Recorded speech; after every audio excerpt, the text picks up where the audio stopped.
Lectura del Santo Evangelio según San Marcos. Gloria a ti, Señor. En aquel tiempo un escriba se acercó a Jesús y le preguntó cuál es el primero de los mandamientos.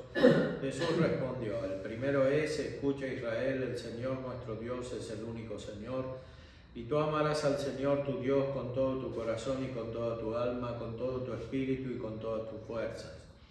El segundo es: amarás a tu prójimo como a ti mismo. No hay otro mandamiento más grande que estos.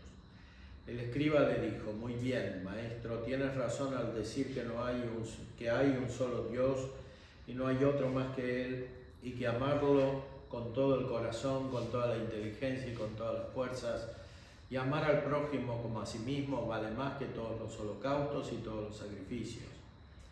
Al ver Jesús que había respondido tan acertadamente, le dijo: tú no estás lejos del reino de Dios. Y nadie más se atrevió a hacerle más preguntas. Palabra del Señor. Gloria a ti, Señor Jesús. Hemos reflexionado sobre la teología de la Carta a los Hebreos con la finalidad de después aplicarla a la Eucaristía, a la celebración de la Santa Misa, especialmente en la versión del Canon Romano. Aquí el Evangelio según San Marcos nos pone también como tema principal el amor de Dios al centro del culto divino. Tienes razón al decir que hay un solo Dios y no hay otro más que Él, y que amarlo con todo el corazón, con toda la inteligencia y con todas las fuerzas, y amar al prójimo como a sí mismo vale más que todos los holocaustos y todos los sacrificios. Aquí de nuevo se ve la comparación entre el Antiguo y el Nuevo Testamento. Y Jesús le dice a este que le pregunta que no está lejos del reino de Dios. Efectivamente, el reino de Dios consiste en el amor. El amor es el centro del reino de Dios. El reino de Dios es la vida divina hecha presente por medio de nuestro Señor Jesucristo. Esa vida divina que es una vida celestial y que después se difunde de muchas maneras. Esa vida es culto de Dios, o sea, verdadera religión. De hecho, el verdadero culto de Dios es el culto del único Dios, como dice aquí. Hay un solo Dios y no hay otro más que Él. Esto dice el escriba, hablando de las palabras de Jesús, que repite a su vez lo que dijo el Antiguo Testamento. El Señor nuestro Dios es el único Señor. Y tú amarás al Señor tu Dios con todo tu corazón y con toda tu alma, con todo tu espíritu y con todas tus fuerzas. Esto es el primer mandamiento. El segundo es el amor al prójimo. Esto ya estaba en el Antiguo Testamento, estaba literalmente en el Antiguo Testamento, pero no estaba vivido con la caridad y no estaba vivido con la gracia, salvo en aquellos a los cuales Dios les infundía la caridad y la gracia.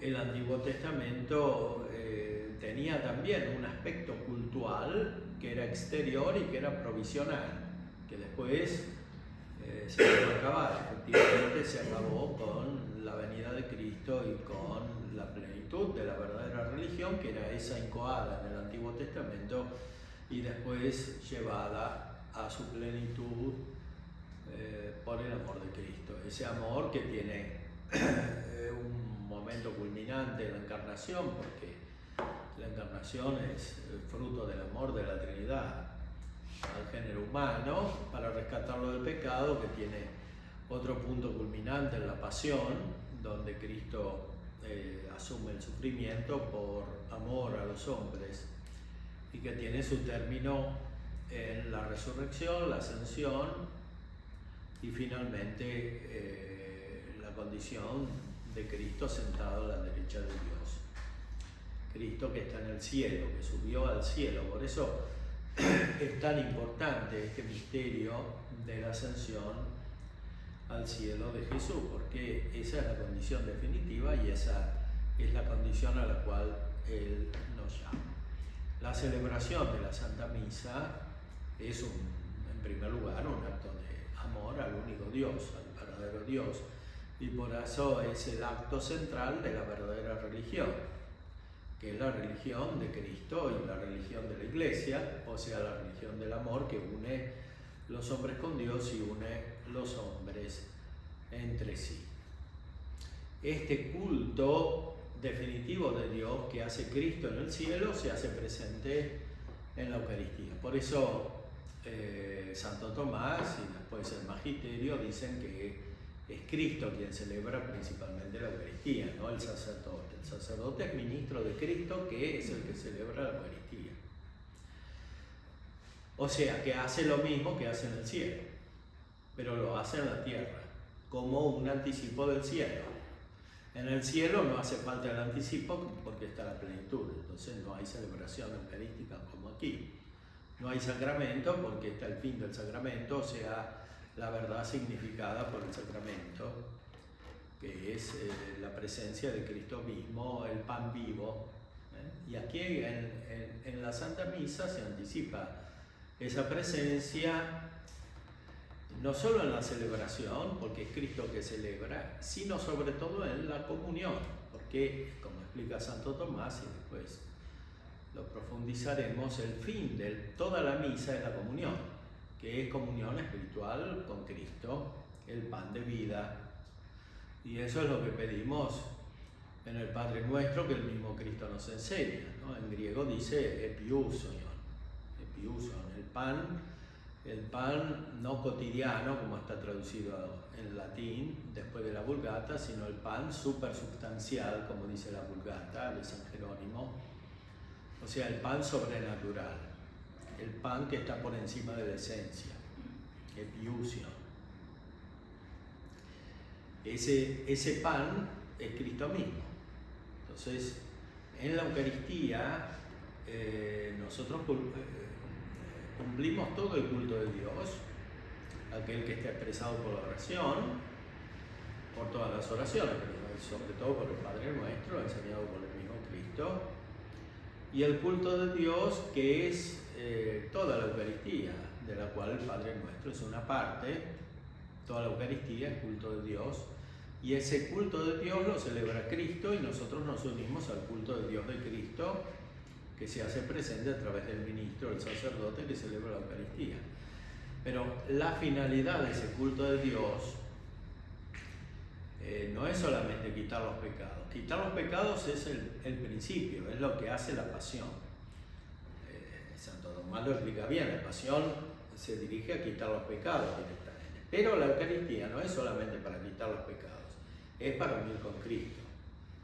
Para quitar los pecados, dice San Tomás, hay otros sacramentos, o sea, el bautismo y la confesión. Por eso es tan importante entender la Eucaristía en su sentido pleno y no reducirla, por ejemplo, al bautismo o a la confesión, o sea, concebirla solamente en su función de eliminar los pecados. La Eucaristía es para unirnos con Cristo, porque el culto definitivo viene, como dice la carta a los Hebreos, después que se quitan los pecados, o sea, en el estado de perfección. Y por eso no es tanto necesario hablar de la purificación, del juicio, etcétera, sino de Cristo mismo. Eso es lo que decía el texto de la carta a los Hebreos, reflejando también la doctrina de San Pablo.